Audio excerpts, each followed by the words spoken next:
This man is living proof that you can look like the guy who installs your router and still be one of the richest musicians on the planet. He's built like a substitute teacher, dressed like he's late to a barbecue, and yet somehow churns out love songs that melt the collective brain of the internet. You probably know him as the ginger guy who writes wedding songs for people he's never met. He is Ed Sheeran. You think you know him, but trust me, you don't. You know the version that the radio spoon-fed you between advertisements for allergy meds. But today, we're opening the vault on 10 facts so strange, they'll make you question whether Ed is a singer, a wizard, or just a sentient flannel who got lucky. This is the show where we solve musical crimes against knowledge. I'm Tonylytics, and this is Music Mysteries.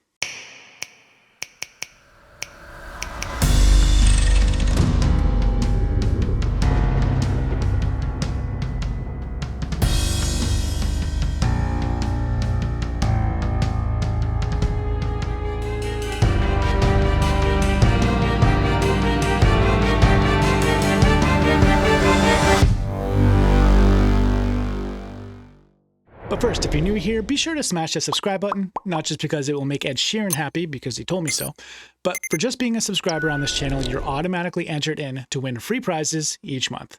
Big shout out to this month's winner, Alicia Stone. Thank you for being a subscriber and enjoy your new PS5 Pro.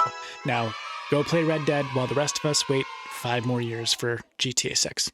Okay, let's start unraveling Ed Sheeran, starting with fact number 1. His first album was basically a DIY arts and crafts project. Before the Grammys, the sold-out stadiums, and the royalty checks so big they probably needed their own security clearance, Ed Sheeran was burning CDs in his bedroom. At age 13, he released his first project called Spinning Man.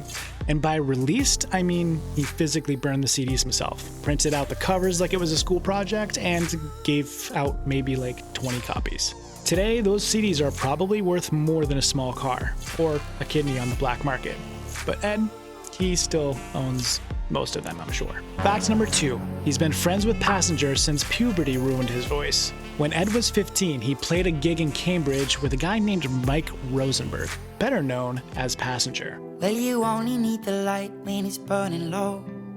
Only miss the sun when it starts to snow. Instead of doing normal teenage things like avoiding eye contact and Googling how tall girls like their boyfriends to be, Ed was out here making lifelong musical connections. The two bonded instantly over their shared love of emotional acoustic ballads and looking like they cry in the rain recreationally. And they're still tight to this day, which means yes, Passenger gets to call Ed Eddie, and you don't.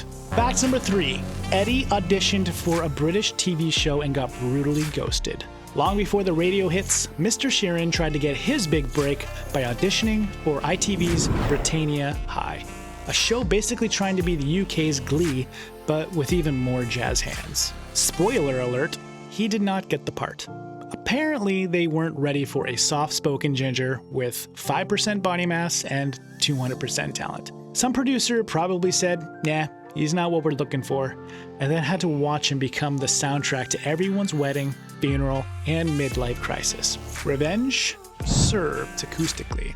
Fact number 4, he couch surfed at Jamie Foxx's house like it was an Airbnb for struggling gingers. In 2010, Ed was gigging in Los Angeles, completely unknown, broke, and doing open mics like it was karaoke night, but sadder. One night he played at the Foxhole, a comedy club owned by actual superhero Jamie Foxx. Jamie liked what he saw and literally said, "You can stay at my place." So Ed Sheeran, a guy who looks like he reviews computer keyboards for a living, ended up crashing at Jamie Foxx's mansion, using his studio and probably stealing his almond milk. Talk about Cinderella wishes. Fact number 5, he got a tattoo of Heinz Ketchup. Let's talk about the tattoo. Not a lion, not his mom's name, not something poetic. No, the Heinz Ketchup logo. Tattooed on his arm, for real. Because apparently ketchup is his ride or die. He loves it so much, he even did a collaboration with Heinz called Ketchup. I kid you not. This man got a condiment deal before most of us got dental insurance. Fact number 6, Damien Rice turned Ed Sheeran into a songwriting master. When Ed was just 11 years old, he met Irish singer-songwriter Damien Rice after a gig. Some kids meet their heroes and walk away with an autograph. Ed walked away with a career path. He went home, picked up a guitar, and immediately started writing songs. Meanwhile, at 11, most of us were still mastering long division and losing Pokemon cards. I'm in love with your body. Fact number 7. His first CD was punk rock, and it totally tracks. Ed Sheeran's first ever music purchase wasn't Coldplay, wasn't the Beatles, it was The Offspring. Conspiracy of one, nonetheless. The man who makes literal love songs that double as Instagram captions used to scream punk lyrics into a mirror like he's auditioning for Warped Tour, Ginger Junior Edition. He even learned Million Miles Away and played it in front of the mirror like a pint-sized punk gremlin. But you know, that explains a lot. Fact number 8. He actually collaborated with Cradle of Filth. No, seriously, if you ever thought Ed Sheeran was too soft, allow me to introduce you this fever dream. Ed Sheeran, Cradle of Filth. Yes, the dude known for singing about dancing in the dark with you, collaborated with an extreme metal band that sounds like they snack on bats and blasphemes. Some say it started as a joke, others say it was destiny.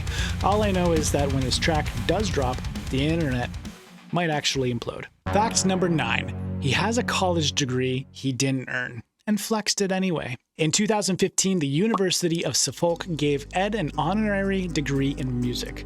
Not because he studied there, not because he passed exams, but because he exists.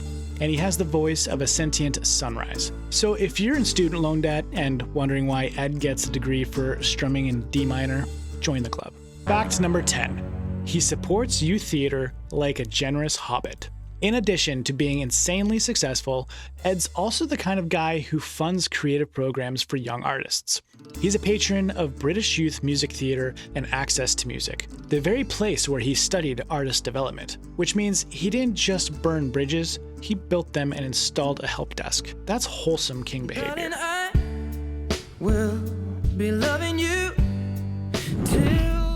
And that wraps up our deep dive into the mysterious, wildly unhinged world of Ed Sheeran.